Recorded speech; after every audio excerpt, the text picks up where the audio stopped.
मोदी जी कह रहे हैं गारंटी कहीं क्या कहीं की जी गारंटी? गारंटी तो है जितना का ठड़ू गुट्टू हाँ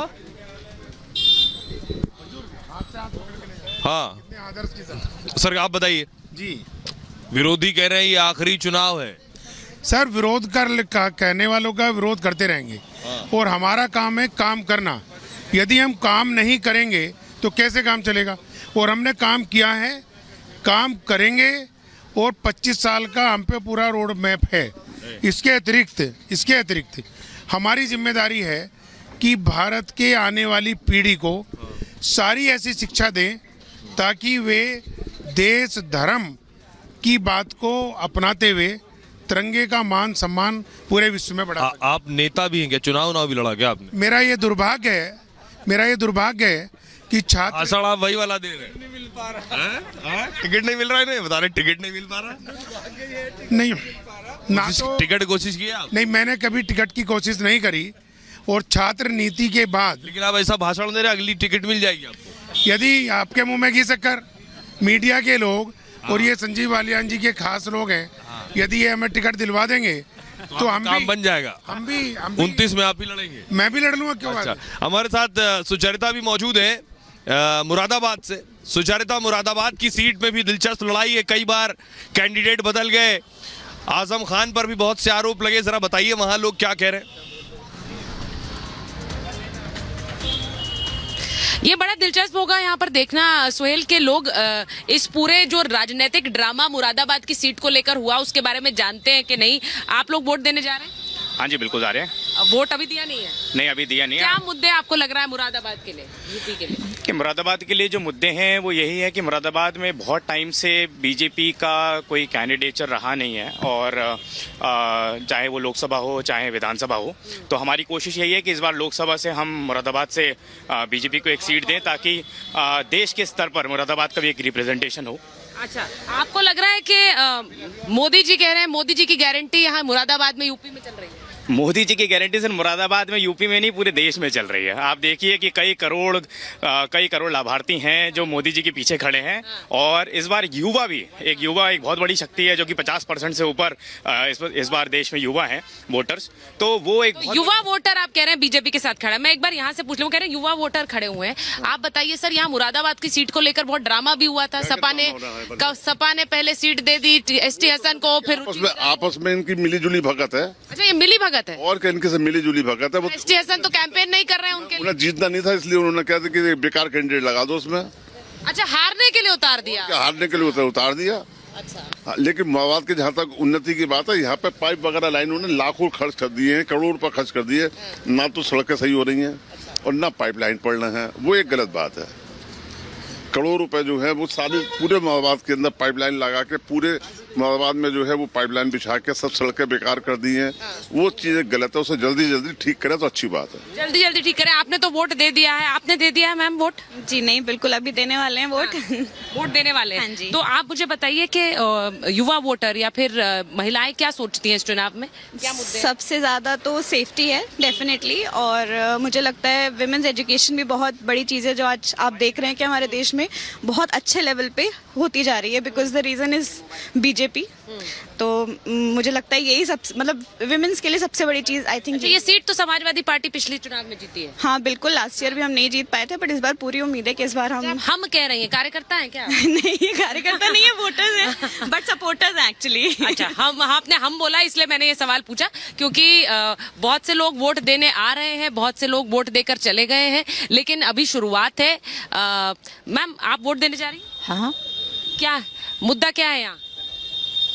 ये नहीं बताऊंगी। अच्छा, नहीं बताऊंगी। अच्छा, गांठ बांध कर आई हैं, अपने तक रखेंगी, किसी को नहीं बताएंगी। चलिए अनूप के पास चल रहे हैं। अनूप, जरा आप बताइए वहां पर क्या माहौल है? इस बार पहला चरण चुनाव का है, 102 सीटों पर वोट डल रहे हैं और ऐसे में बिहार में जिस तरह से राजनीतिक समीकरण चुनाव से पहले बदले और नीतीश कुमार एक बार फिर बीजेपी के साथ है, उसका कुछ प्रभाव चुनाव में दिख रहा है?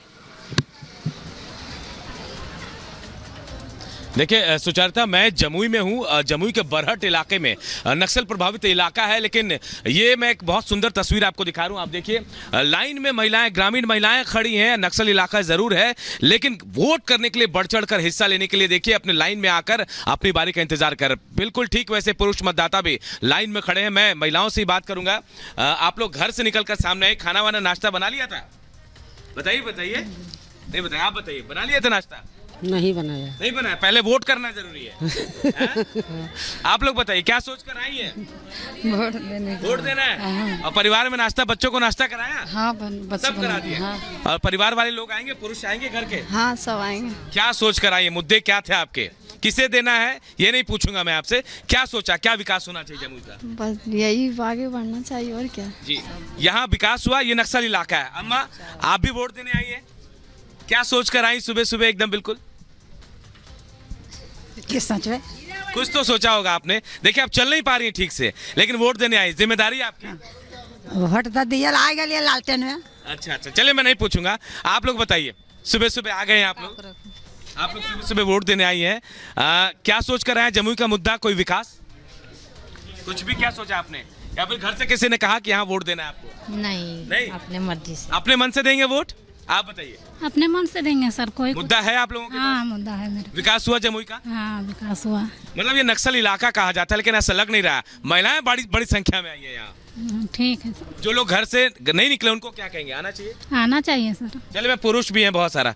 क्या मुद्दे हैं भाई साहब? क्या वोट सोच कर आए वोट देने? जी जी, वोट देने क्या सोच है? विकास होना है या हाँ। फिर बाकी रह गया जमुई का विकास? ना होना चाहिए। होना चाहिए जी। चले, मैं और भी लोग हैं, युवा हैं भाई, आप लोग बताइए। चिराग पासवान, स्वर्गीय रामविलास पासवान, उनके प्रभाव वाला इलाका भी माना जाता है। ऐसे में चिराग पासवान इस बार जब एनडीए के साथ चुनाव लड़ रहे हैं, उसका कितना असर होगा ये तो जमीनी तौर पर लोग ही बताएंगे। लेकिन एक बार सीधे जमुई से गढ़वाल चलते हैं, क्योंकि गढ़वाल में बीजेपी के जो राष्ट्रीय मीडिया संयोजक हैं अनिल बलूनी, वो चुनाव लड़ रहे हैं गढ़वाल सीट से। उनसे बात की हमारी सहयोगी मीनाक्षी ने, जरा सुनवा देते हैं। साथ पौड़ी गढ़वाल से प्रत्याशी अनिल बलूनी जी हैं, उनसे बात करते हैं। सर, आपने मंदिर में पूजा अर्चना करके अपने दिन की शुरुआत की है। क्लीन स्वीप होने वाला है क्या उत्तराखंड में इस बार भी? एकदम 19 के चुनाव से और बेहतर तरीके से और ज्यादा मतों के साथ अपना सर्वश्रेष्ठ प्रदर्शन करते हुए भारतीय जनता पार्टी 500 सीटें जीतने वाली है। सर, इगास को आपने नेशनल लेवल पे सबके सामने प्रस्तुत किया, छुट्टियां भी यहाँ पर घोषित होने लगी उसके बाद। क्या यही वजह है कि जब भी आप किसी जनसभा में जा रहे थे या रैली में जा रहे थे तो लोगों का प्यार देखने को मिल रहा था, आपके समर्थन में भीड़ उमड़ती थी? देखिए, लोगों में उत्तराखंड के बड़ी हमारी समृद्धशाली हमारी लोक संस्कृति है, और लोक संस्कृति के लिए जब भी आप करेंगे तो पूरा आम जन आपके साथ होता है। पौड़ी गढ़वाल लोकसभा क्षेत्र की अगर हम बात करते हैं तो 14 सीटें आती हैं, 13 पर बीजेपी का कब्जा है। तो क्या ये बड़ा फैक्टर साबित होगा? इस बार भी वही देखने को मिलेगा, क्योंकि कहा यह जा रहा है कि कांग्रेस के जो प्रत्याशी है गणेश गोदियाल टफ फाइट दे रहे हैं। अब ये तो 4 जून को आपको पता लग जाएगा कितने टफ है। तो आपने सुना अनिल बलूनी को कि जो कि गढ़वाल सीट से ये लोकसभा चुनाव लड़ रहे हैं, उनका पहला लोकसभा चुनाव है। एक बार सीधे सत्यविजय के पास चलते हैं। सत्यविजय इस वक्त छिंदवाड़ा में है, जो कि गढ़ माना जाता है कमलनाथ का। लेकिन इस बार क्या कांग्रेस में जो एक तरह की अंदरूनी कलह है, सत्यविजय बताइए, लोगों से पूछिए वहां पर क्या मूड चल रहा है इस बार चुनाव को लेकर? जी हाँ, बिल्कुल। देखिए, हम लोगों से भी बात करेंगे, जो मतदाता आए उनसे भी पूछेंगे कि उनका मूड क्या है। अभी कुछ देर पहले हमने विवेक बंटी साहू, जो कि बीजेपी कैंडिडेट हैं, उनसे भी बात की थी। उन्होंने कहा कि उनका जो बेटा है उसे इस बार यहाँ की जनता जो है वो जिताएगी। आपने वोट डाल दिया? जी, क्या सोच के वोट डाला? भाई, शहर का विकास होना चाहिए, यही सोच के वोट डाले। पिछले 45 साल से छिंदवाड़ा का विकास नहीं हो रहा था? हो तो रहा था, पर उतना नहीं हो रहा था जितना होना चाहिए। जी, एक माता जी, उनसे भी बात करेंगे। आपने वोट डाल दिया? जी।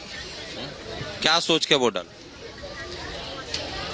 देश के विकास के लिए। देश के विकास के लिए। चलिए, देखिए, देश के विकास के लिए इनका कहना वोट डाला। और भी लोग जो यहाँ से, देखिए, पोलिंग बूथ, छोटा पोलिंग बूथ है ये, हालांकि यहाँ पर जो बीजेपी प्रत्याशी है विवेक बंटी साहब, वो कुछ देर बाद वोटिंग करने आएंगे, तो हम उनसे भी बात करेंगे। लेकिन हमने यहाँ पर विवेक बंटी की